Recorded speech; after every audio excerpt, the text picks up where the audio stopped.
Kalau seandainya dia sebenarnya hanya sekedar saksi, dia berhak atas perlindungan LPSK. Ya, tetapi kalau dia sudah jadi tersangka, tentu LPSK tidak bisa melindunginya.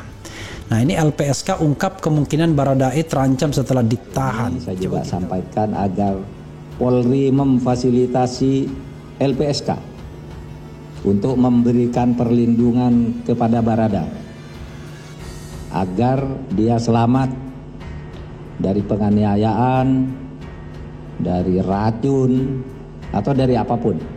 Sehingga pendampingan dari LPSK itu supaya diatur sedemikian rupa agar nanti Baradae bisa sampai ke pengadilan dan memberikan kesaksian apa adanya.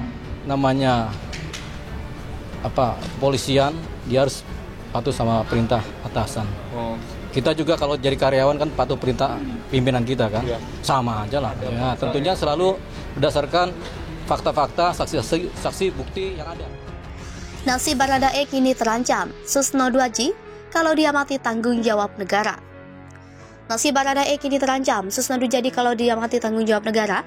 Kasus tewasnya Brigadir Nofriansah Yosua Huta Barat atau Brigadir J kini semakin terbuka. Pada kasus ini, Baradae memiliki peranan penting. Pengakuan dia selanjutnya dibutuhkan untuk mengungkap peristiwa berdarah ini. Baradae sudah diamankan di Barreskrim Polri, namun ada beberapa pihak khawatir dengan pengamanan Baradae di Barreskrim Polri.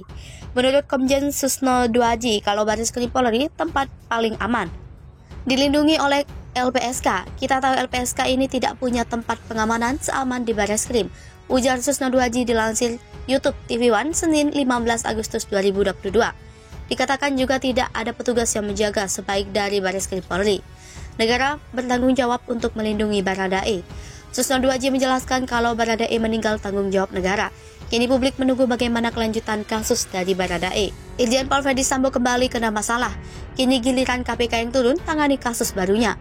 Irjen Pol Ferdy Sambo kini kembali terkena masalah atas kasus yang menimpanya. Usai ditetapkan sebagai tersangka atas kasus pembunuhan Brigadir J, kini Irjen Pol Ferdy Sambo harus berurusan dengan KPK.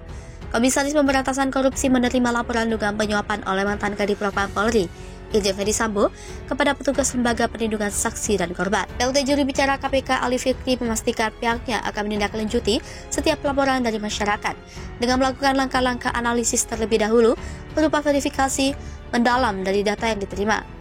Menurut Ali, verifikasi penting dilakukan untuk menghasilkan rekomendasi apakah laporan pengaduan tersebut layak ditindaklanjuti ataukah diarsipkan. Dalam setiap laporan masyarakat lanjutnya, KPK proaktif menelusuri dan melakukan pengumpulan sebagai informasi dan bahan keterangan tambahan untuk melengkapi setiap aduan dimaksud. Sejumlah pengacara yang dinamakan diri Tim Advokat Penegakan Hukum dan Keadilan melaporkan pencobaan dalam penanganan kasus perkara kematian Brigadir Nofriansah Yosua Huta Barat tampak melaporkan dugaan suap itu ke KPK hari ini. Tampak menyebut ada 3 dugaan suap yang dilaporkan ke KPK. Pertama, soal dugaan suap yang ditujukan kepada staf LPSK saat berada di kantor Kadif Propam Mabes Polri pada 13 Juli lalu. Dugaan percobaan suap kedua, lanjut Robert, merupakan pemberian hadiah atau janji oleh Ferdy Sambo kepada sejumlah pihak yang diduga terlibat dalam perkara tersebut. Dia menyebut Sambo menjanjikan hadiah berupa uang sebesar 2 miliar rupiah. Kemudian, dia menyebut adanya pengakuan petugas keamanan di kediaman rumah Sambo yang mengaku dibayar sejumlah uang agar menutup portal menuju kompleks rumah Irjen Ferdy Sambo. Terbongkar situasi panas di Mabes Polri sebelum Ferdy Sambo jadi tersangka. Kapolri dapat ancaman. Sebelum Irjen Ferdy Sambo ditetapkan sebagai tersangka, ternyata situasi di Mabes Polri sempat memanas. Bahkan Kapolri Jenderal Listio Sigit Prabowo diancam oleh seorang jenderal bintang 3. Pasalnya sosok jenderal bintang 3 tersebut mengancam akan mundur jika Kapolri tidak segera menetapkan Ferdy Sambo sebagai tersangka. Ketegangan di internal Polri itu diungkapkan Menko Polhukam Mahfud MD di program acara ILC TV One. Seperti diketahui pada 9 Agustus 2022, Kapolri Jenderal Listio Sigit Prabowo mengumumkan penetapan tersangka Ferdy Sambo. Dalam konferensi pers yang berlangsung di Mabes Polri pada Selasa 9 Agustus 2022, Jenderal Polisi Listio Sigit Prabowo membeberkan beberapa fakta terkait aksi sadis Ferdy Sambo. Kala itu, Jenderal Polisi Listio Sigit Prabowo menegaskan bahwa tidak ada peristiwa tembak-menembak yang sempat diurai Baradae di awal kesaksian. Di momen itu, Jenderal Listio Sigit Prabowo membongkar bahwa sosok yang menyuruh Barada RE atau Baradae untuk membunuh Brigadir J adalah Ferdi Sambo. Ditegaskan pula oleh Jenderal Listio Sigit Prabowo yang jadi perancang skenario pembunuhan berencana Brigadir J adalah Ferdi Sambo. Presiden Jokowi bertindak. Sehari sebelum Kapolri menetapkan Ferdi Sambo sebagai tersangka, Presiden Jokowi rupanya sempat memanggil Jenderal Listio Sigit Prabowo di siang hari tanggal 8 Agustus 2022. Lalu di sore harinya Jokowi memanggil Menko Polhukam RI sekaligus Ketua Kompolnas Mahfud MD. Membahas perihal kasus Brigadir J, Jokowi kala itu memberikan penegasan kepada sang Kapolri dan menterinya bahwa kasus kematian Brigadir J harus segera diusut tuntas. Sebab jika tidak segera dituntaskan menurut Presiden Jokowi, kasus Brigadir J akan menemui masalah baru. Percakapan dengan Jokowi dan ketegangan sang presiden tersebut disampaikan Mahfud MD saat diundang ke program Indonesia Lawyers Club.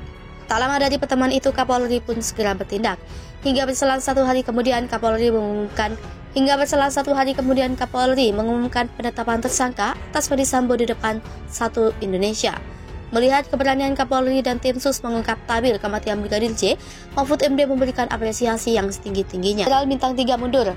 Bukan tanpa alasan, memang Mahfud MD memuji Kapolri dan tim sus. Sebab ternyata sebelum Ferdi Sambo ditetapkan sebagai tersangka, ada seorang Jenderal Bintang 3 menghadap Kapolri. Sang Jenderal menyebut dirinya akan mundur jika penyidik enggan menjadikan Ferdi Sambo sebagai tersangka. Terkait sosok Jenderal Bintang 3 tersebut, Mahfud MD memberikan bocoran. Diungkap Mahfud MD, Jenderal Bintang 3 yang mendesak pengusutan kasus kematian Brigadir J adalah seorang pimpinan yang akan pensiun sebentar lagi. Sosok Jenderal Bintang 3, kendati memberikan bocoran sosok Jenderal Bintang 3 yang mendesak Ferdi Sambo jadi tersangka itu hingga kini masih jadi misteri. Namun perlu diketahui bahwa kini jumlah Jenderal Bintang 3 yang masih menduduki jabatannya berjumlah sedikit. Dihimpun tribunnews.bogor.com, Jenderal Bintang 3 yang berpangkat Komisaris Jenderal atau Komjen hanyalah berjumlah 6. Berikut adalah daftar Komjen di beberapa badan Polri. 1. Wakapolri Komjen Gatot Edi Pramono. 2. Inspektur Pengawasan Umum Polri Komjen Agung Budi Marioto. 3. Baris Krim Polri Komisaris Jenderal Polisi Agus Andrianto. 4. Kepala Baharkam Badan Pemeliharaan Keamanan Komisaris Jenderal Polisi Arief Sulistianto. 5. Kepala Badan Intelijen Keamanan Komjen Pol Ahmad Doviri. 6. Kepala Lembaga Pendidikan dan Pelatihan Kepolisian RI Komjen Pol Riko Amelza Daniel. Ucapan Komarudin keras Kapolda Metro Fadil Imran disebut.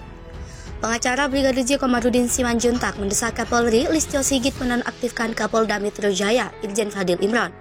Pasalnya, kata Komarudin, Fadil Imran diduga terlibat dalam pelanggaran saat menangani kasus penembakan Brigadir J di rumah dinas Ferdi Sambo di Duren 3, Jakarta Selatan.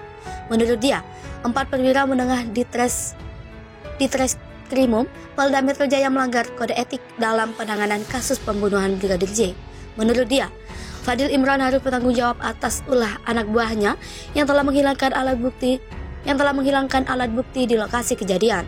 Diketahui, sebanyak 36 personil Polri melanggar kode etik dalam penanganan kasus pembunuhan Brigadir J. Sejauh ini ada 16 personil yang ditempatkan di tempat khusus, sebanyak 6 diantaranya ditahan di Makobrimob Kelapa 2 Depok. Lalu, 10 orang di Provos Mabes Polri. Polri menetapkan 4 tersangka dalam kasus penembakan Brigadir J. Mereka mantan Kadif Propam Polri Irjen Ferdi Sambo, Baradae, Bribka RR, dan Kuat alias KM.